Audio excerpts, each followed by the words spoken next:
Kripto dünyasının karanlık yüzüne hoş geldiniz. Milyarlar nasıl çalındı?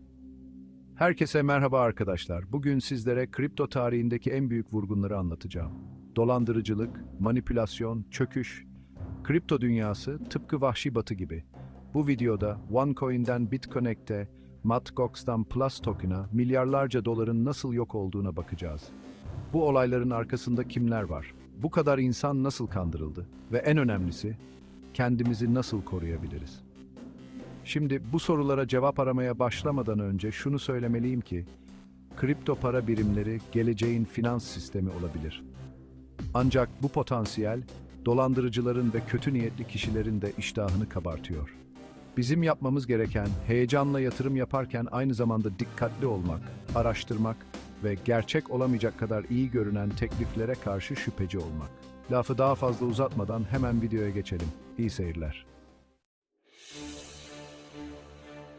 Hikayemize tarihin en büyük kripto para dolandırıcılığı olarak bilinen OneCoin ile başlayalım.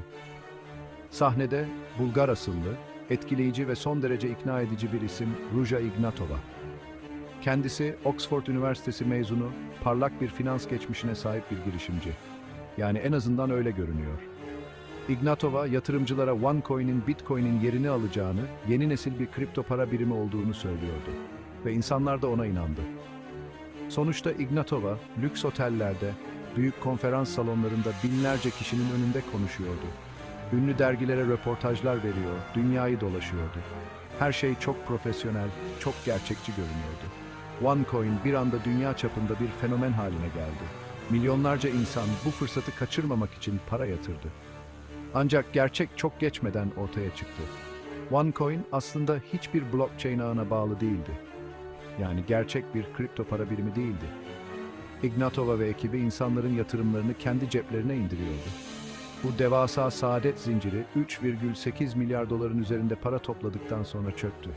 Peki ya Ruja Ignatova? Kendisi 2017'de ortadan kayboldu ve bir daha kendisinden haber alınamadı. FBI tarafından aranıyor, hakkında yakalama kararı var. OneCoin hikayesi, kripto dünyasının karanlık yüzünü gözler önüne seren acı bir örnek. Bu olay, yatırım yaparken dikkatli olmamız gerektiğini, vaatlere değil gerçeklere odaklanmamız gerektiğini bir kez daha kanıtlıyor. Şimdi, OneCoin gibi dolandırıcılıkların kurbanı olmamak için nelere dikkat etmeliyiz? Öncelikle, her zaman kendi araştırmamızı yapmalıyız. Bir kripto para birimine yatırım yapmadan önce, arkasındaki teknolojiyi, ekibi ve projeyi anladığımızdan emin olmalıyız. İkincisi, asla fırsatı kaçırma baskısına yenik düşmemeliyiz. Dolandırıcılar genellikle şimdi almazsanız çok geç olur gibi taktikler kullanarak insanları aceleye getirirler. Sakin kalmalı ve mantıklı kararlar vermeliyiz. Üçüncüsü, asla tek bir kaynağa güvenmemeliyiz. Farklı yerlerden bilgi edinmeli, uzman görüşlerine başvurmalı ve yatırım yapmadan önce riskleri tam olarak anlamalıyız. Unutmayın, kripto para dünyası hala çok yeni ve riskli bir alan. Ancak bu riskler, doğru adımları attığımızda, kendimizi bilgilendirdiğimizde ve dikkatli davrandığımızda en aza indirilebilir. OneCoin gibi olaylar bize acı dersler verse de aynı zamanda kripto dünyasının geleceği için de önemli dersler çıkarabileceğimizi gösteriyor. Şimdi sırada 2016 yılında ortaya çıkan ve bir dönem kripto dünyasının en çok konuşulan projelerinden biri olan BitConnect var.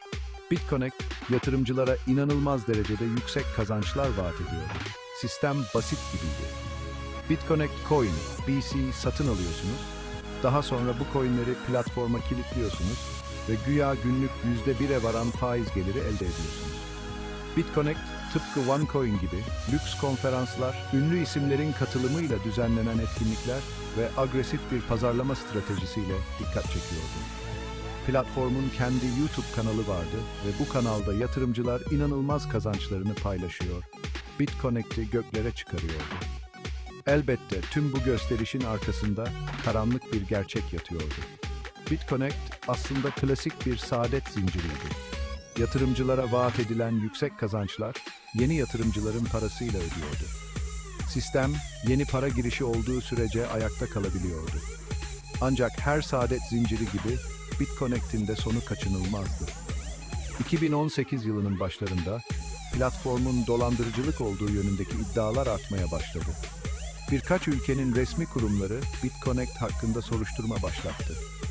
Ve sonunda Ocak 2018'de BitConnect platformunu kapattığını ve tüm faaliyetlerini durdurduğunu açıkladı. BitConnect'in çöküşü binlerce yatırımcıyı mağdur etti. Bazı yatırımcılar hayat birikimlerini kaybettiklerini açıkladı. BitConnect vakası, kripto dünyasının ne kadar riskli olabileceğini bir kez daha gözler önüne serdi. Peki, BitConnect'ten çıkarılacak dersler neler? Her şeyden önce gerçek olamayacak kadar iyi görünen vaatlere karşı dikkatli olmalıyız. Günlük %1 faiz getirisi gibi bir şey, sürdürülebilir değildir ve genellikle bir dolandırıcılık işaretidir. İkinci olarak, yatırım yapmadan önce detaylı bir araştırma yapmalıyız. Projenin arkasındaki ekibi, teknolojiyi ve iş modelini anladığımızdan emin olmalıyız. Sadece başkalarının söylediklerine değil, kendi analizimize güvenmeliyiz. Son olarak, risk toleransımızı bilmeli ve ona göre yatırım yapmalıyız. Kripto para birimleri, değeri çok değişebilen varlıklardır ve yatırımlarımızın değer kaybetme riski her zaman vardır. Bu riski anladığımızdan ve kabul ettiğimizden emin olmalıyız. Bölüm 3. Mt. Gox, kripto dünyasını sarsan çöküş. Şimdi de 2014 yılında kripto dünyasını sarsan ve o dönemde bu alana olan güveni derinden zedeleyen Mt. Gox skandalına göz atalım. Mt. Gox, 2010 yılında kurulan ve bir dönem dünyanın en büyük Bitcoin borsası olan bir Japon şirketiydi. Bir dönem tüm Bitcoin işlemlerinin yaklaşık %70'i Mt. Gox üzerinden gerçekleştiriliyordu. Mt. Gox hızlı yükselişinin ardından 2014 yılının Şubat ayında aniden tüm işlemleri durdurduğunu ve iflas başvurusunda bulunduğunu açıkladı. Şirket, 850 binden fazla Bitcoin'in o dönemki değerleriyle yaklaşık 450 milyon dolar çalındığını duyurdu. Bu miktar, o dönemde dolaşımda olan tüm Bitcoin'lerin yaklaşık %7'sine denk geliyordu. Mt. Gox'un çöküşü, kripto para birimlerinin güvenliği ve düzenlemesi konusundaki endişeleri gözler önüne serdi. Olay aynı zamanda merkezi borsalardaki güvenlik açıklarını ve bu tür platformlara olan aşırı bağımlılığın risklerini de ortaya koydu. Mt. Gox'un çöküşünün ardındaki sebepler hala tam olarak anlaşılabilmiş değil.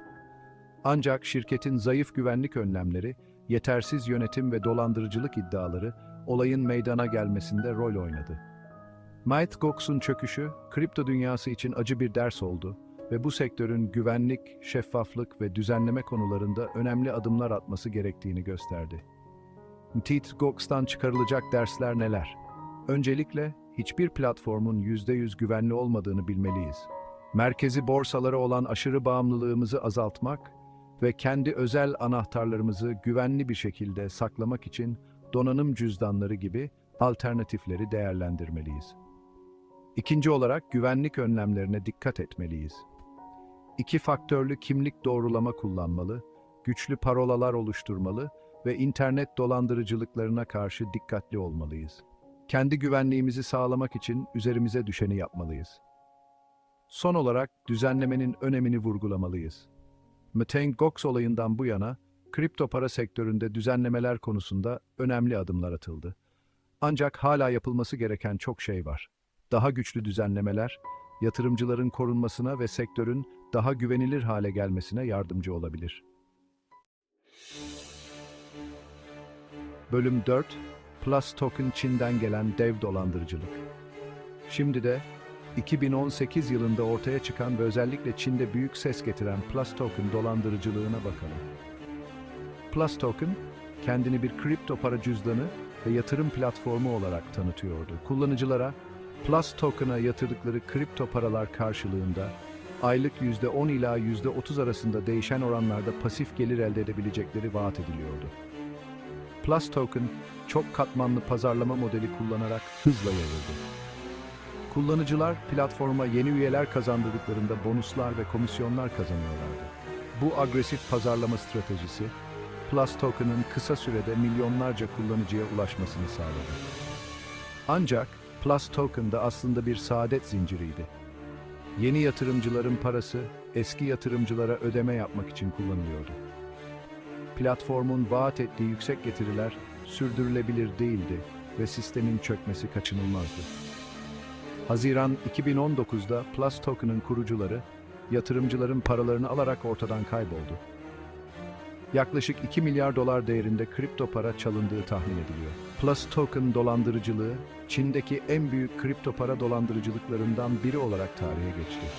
Plus Token olayı, kripto para yatırımlarında bulunurken dikkatli olmamız gerektiğini bir kez daha gösterdi. Yüksek getiri vaatlerine karşı dikkatli olmalı, yatırım yapmadan önce detaylı bir araştırma yapmalı ve asla tek bir kaynağa güvenmemeliyiz. Ayrıca çok katmanlı pazarlama modellerine karşı dikkatli olmalıyız. Bu modeller genellikle dolandırıcılık için kullanılır ve bu tür sistemlere katılmadan önce dikkatli düşünmeliyiz. Plus Token gibi olaylar, kripto para sektörünün hala dolandırıcılık ve manipülasyon riskleriyle karşı karşıya olduğunu gösteriyor. Yatırımcılar olarak kendimizi korumak için üzerimize düşeni yapmalı, bilinçli kararlar vermeli ve riskleri anladığımızdan emin olmalıyız.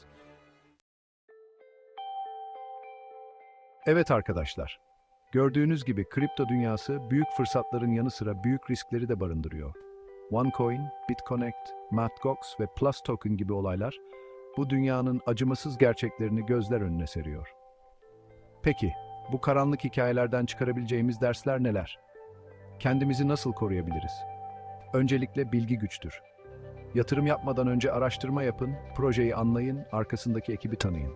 İkincisi, gerçekçi olun. Kimse size bir gecede zengin edemez. Yüksek kazanç vaatlerine kanmayın. Üçüncüsü, dikkatli olun.